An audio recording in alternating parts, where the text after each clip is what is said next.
Hey everyone, MMA Uncensored podcast. I am your host, Matthew here. That's right. Okay, so we have a great guest today. Very excited about him. He's actually got a pretty cool story. I want to bring him on. I want to get you guys to listening to this. It is Juan Adams, former UFC. I believe this guy's fighting for Aries now. We're going to talk about that. Let me bring him on.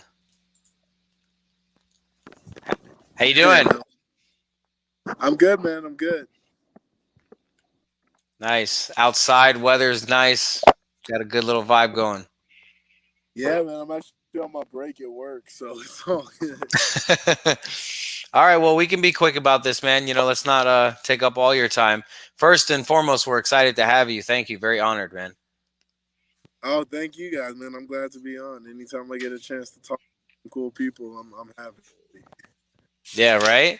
Now you said something about your cutting right now. How's that going? Oh, man, it's actually funny.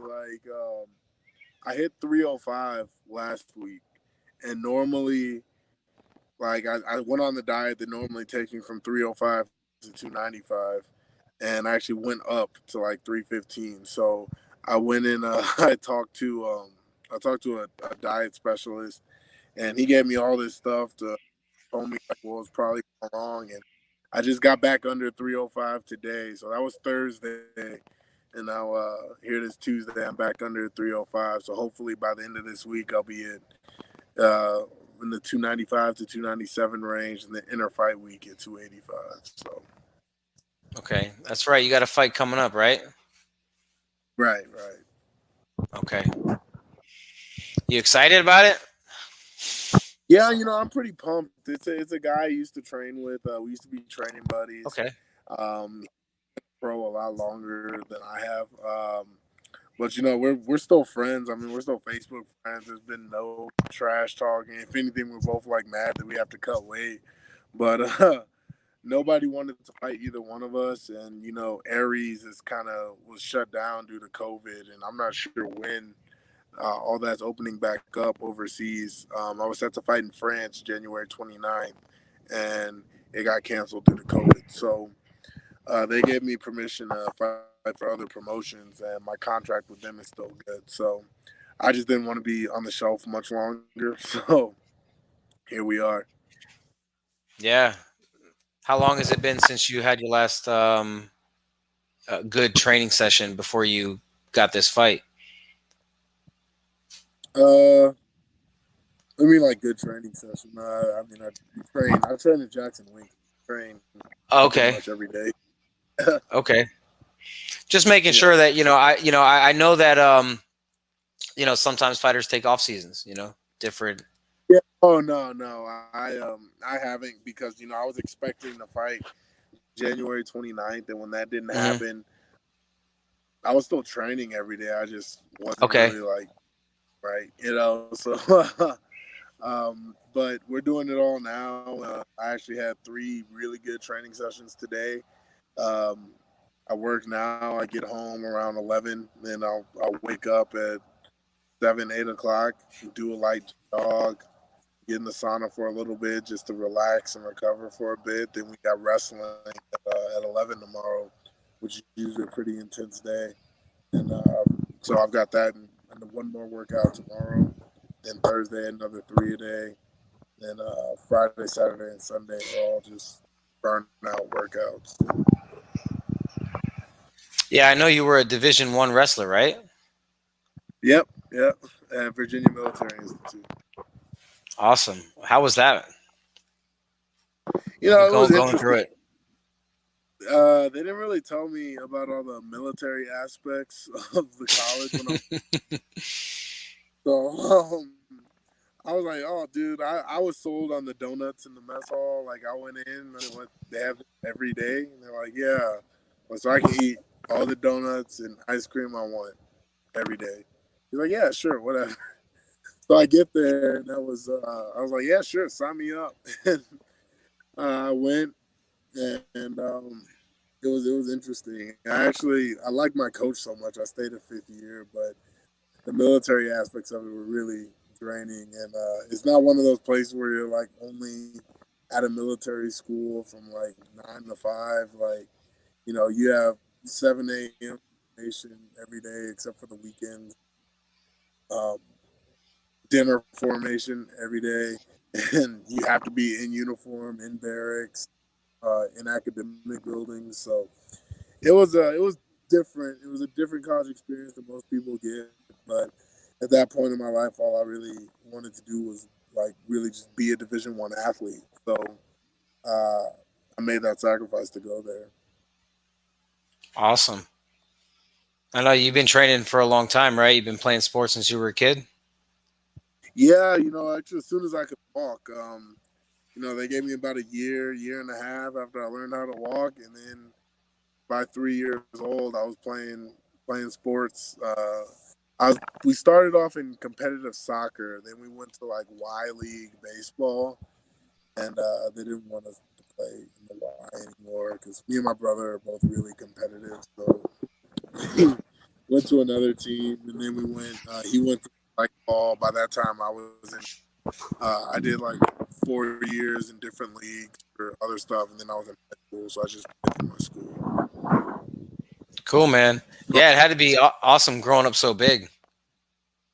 Yeah, it's actually funny. Like I was going back on it, and I remember being in kindergarten. I was like 4'6", 5 years old.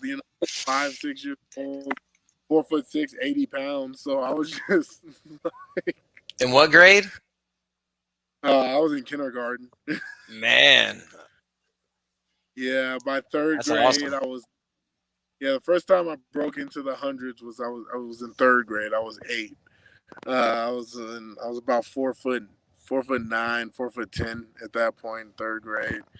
Then once I hit fifth grade, I broke into the 5 foot range, and at that point, I was like 150, 160.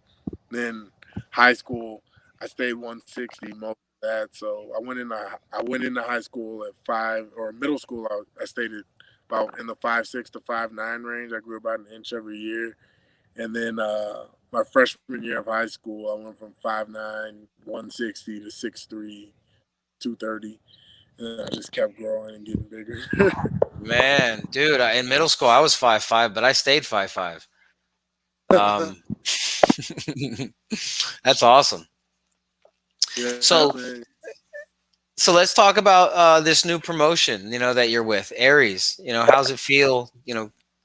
Getting right into it after being released from UFC, saying I'm still gonna fight. How's that feel, man?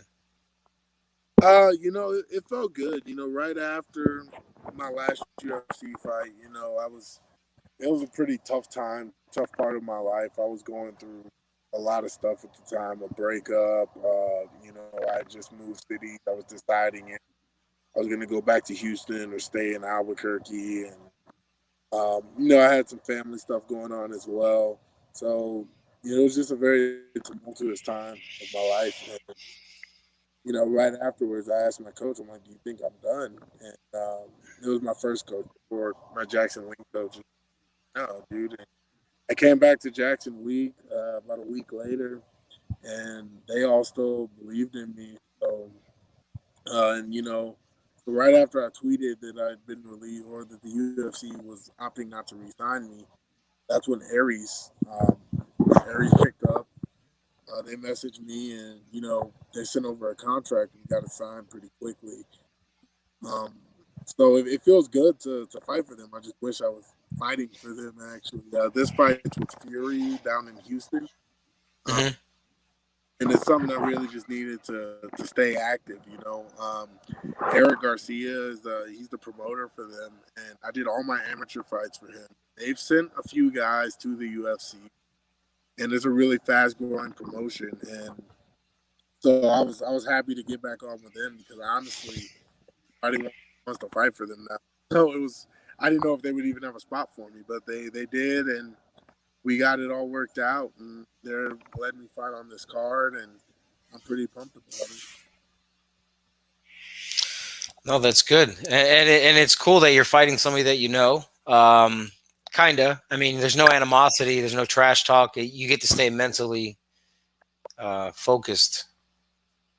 Exactly, and I mean, he's posted about it. I posted about it, and he's just like, "Yeah, we're still gonna be friends after this." It's not like, um, but we figured there would be other people on it because he's 6-4 and I'm 5-3, and you would think that guys with that type of record on the local scene for any heavyweight that had aspirations to go to a bigger pool would probably want to fight one of us, but nobody did. So we're just like, yeah, we'll fight each other through it. At least you guys are, close in size, right? Yeah. He's a big guy. I think 6'5", 6'6", something like that. So we're the same size, and we're both cutting weight. So that'll be fun. So are you working toward getting back in the UFC? Is that your goal? Yeah, one eventually. Right now, it's about experience, man. I want to make myself as complete a fighter as possible. I feel Mm-hmm. that a year off, just training that whole time has really helped me become a better fighter, become more all around, and really get back to fighting. How I wanted to fight. A lot of times, even when I was in the UFC, I was listening to critics a little too much, just listening to them telling me how I should be fighting. I would listen to fans, and I tried to, model my style after that. And that's just not really how I fight, and it set me up for bad things. And, you just listen too many cooks in the kitchen type of deal. So Mm-hmm. the year working with just Greg, just Mike Woodson, and just Joey Villasenor has really helped me and helped me like get my own definitive style and work with it and stay in the same system continually. And that's really helped me quite a bit. So sooner or later, I think I will. It's just a matter of time before I'm back in the UFC. And Mm-hmm. when I am, we'll make a run for it and see how long we can stay this time. When I go back to the UFC, I want that to be, my final destination. I don't know. I don't want to do this into my 40s, So Of course. I turned 29 in January, so I've got a few more years, but this is my prime right now, so I really want to make the most of it, and I'd like to do that against the best competition. So, do you think that when you were released from the UFC, do you feel that, or did you feel that you still had more in you, or did you know mentally that you needed to grow a little bit? I knew I needed to grow a little bit, but I also knew that I wasn't done at that point. So, Mm-hmm. you a lot of the stuff that was going on with me while I was in UFC is no longer a part of my life. So I've used the time away to kind of just streamline all aspects of my life and really focus on the things that I need to be focusing on in order to be the best athlete I can be, and is also the best person that I can be. So I've been just, it's been a year of growth for me and development, athletically, spiritually, mentally, all of that. Okay. So, what do you think makes you a great fighter? I'm sure you know. Every fighter knows what's in them. Um, but what makes you a great I fighter? think I'm more athletic than most people my size. I hit hard. I've got really good wrestling, and you know, I'm the type of guy that I want stuff to happen for better or worse. I'm gonna go forward, and I'm gonna go out there and I'm gonna fight. My fights are always, they're active. I don't just lay and pray. I don't pitter patter. I don't do any of that. I'm going in there to fight. That's what makes me a good fighter. Love it, man. Love it. So, I mean, your wrestling being so on point, what do you think are some of your strong suits that you're developing right now? My striking has definitely come along. It's a lot cleaner now. I'm definitely incorporating more knees and elbows into my stuff and my kicks as well. Before I was kind of just like a brawler type wrestle boxer, but I think I fixed that. Okay. What's your game plan going into this fight? I mean, I don't really like to talk about them, but obviously to go. We're gonna go in there and we're gonna apply pressure. That's our whole goal from every position. We want to apply pressure. I'm not a counter striker. I tried to be one, and it got me knocked out on paper. So my plan is to go in there, take the fight to him, and get in and out of there pretty quick. Okay. Now I know you used to train with Jon Jones, right? Have you been training with him at all? Yeah. We come in. He's just now starting to come back into the gym. He was really focused on putting on mass and doing that. He's getting. It's crazy to see in like 2 weeks the fluidity that he's gotten back in his striking and even in his grappling when we're rolling each other.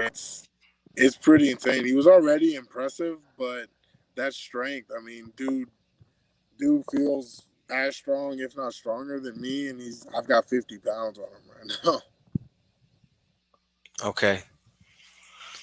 So I know his wrestling's impeccable too, so it's got to be good when you guys roll around, huh? Yeah, we have some pretty good rolls. It's a lot of fun. That's cool, man. That's cool. So I do want to thank you, for taking the time out and being here for MMA Uncensored podcast. Anyone that you want to, shout out, any sponsors, any team, gyms, you name it. Yeah, for sure. Definitely, first and foremost, I want to shout out Jackson Wink MMA. They've been pivotal, especially during COVID with all the lockdowns. Doing the right protocols to allow us all to have a place to continue to train and continue to fight has been huge. And of course, my sponsors. I've got Adultionary. It's like Pictionary, but it's for adults. It's a lot of fun. That's a really fun game. Oh wow, that sounds cool. Local sponsors. And then I've got a lot of local sponsors out here in Albuquerque. We got 4 p.m. Productions. Let's see. Then the other ones are Gorgeous Gates USA out here and Smile White Now New Mexico. And then obviously my buddy Andre Segura has just been huge for me. And without him, I probably wouldn't be able to make it down in this fight. So it's just huge thank you to all my sponsors and everyone that's continued to support me through these times. Obviously it was pretty hard not getting re-signed with the UFC, but we made the most of the situation, and just a matter of time before I'm back. If you don't mind, we actually had a fan question. Is that all right? Can you have time for one more? Okay. So one of the fans actually chimed in. What did you think about the Jorge Masvidal fight that just happened? What did you feel about his performance? I thought Masvidal did well. He was actually getting off punches. He looked more prepared than he was last fight for sure, but Usman was just that much better that day, and it's hard. I mean, Usman's one of those, next level athletes, and it was crazy. It was just crazy to watch. I thought Usman's performance was spectacular. He made some great adjustments on the fly. He saw how Masvidal was, preparing to defend takedown, and he faked the takedown, came up, and set him up with that slap hook to a straight two was beautiful, and it connected clean, and then even on the ground and pound after. Sometimes people get a knockdown and just kind of pitter pat the ground and pound to end it, but he was trying to finish with every punch, and I think that's definitely a newer mindset for Usman, and to see that click on that stage at the biggest stage is huge, and I'm very happy for both of them. Yeah, no, it was a great fight. Well said too, because it was a good fight, and at that level, at that elite level, it's just one minor mistake. What went wrong? It's asked 1,000 a million times. Yeah. So listen, we want to thank you. thank you for being here. Thank you for being a part of the show. Hopefully, maybe after the fight, we can get a post-fight interview. That'd be great. Yeah, for sure, man. Okay. Awesome. Listen, thank you so much. We appreciate it. We're excited. Good luck to you in your next fight. And we'll definitely be looking for some action. Thank you. I'll see you later. Have a good one. All right, bud. You too. All right. Yeah, I know the connection was a little unfortunate sometimes. We apologize. Hopefully you got everything you needed to get. So thank you for joining MMA Uncensored podcast. I'm your host, Matthew here. We appreciate you. Please subscribe to the channel. I know you see the ticker at the bottom, as well as grab yourself one of these MMA and Chill shirts, because not only do they look awesome, but they feel great. All right, I'll see you, MMA Uncensored.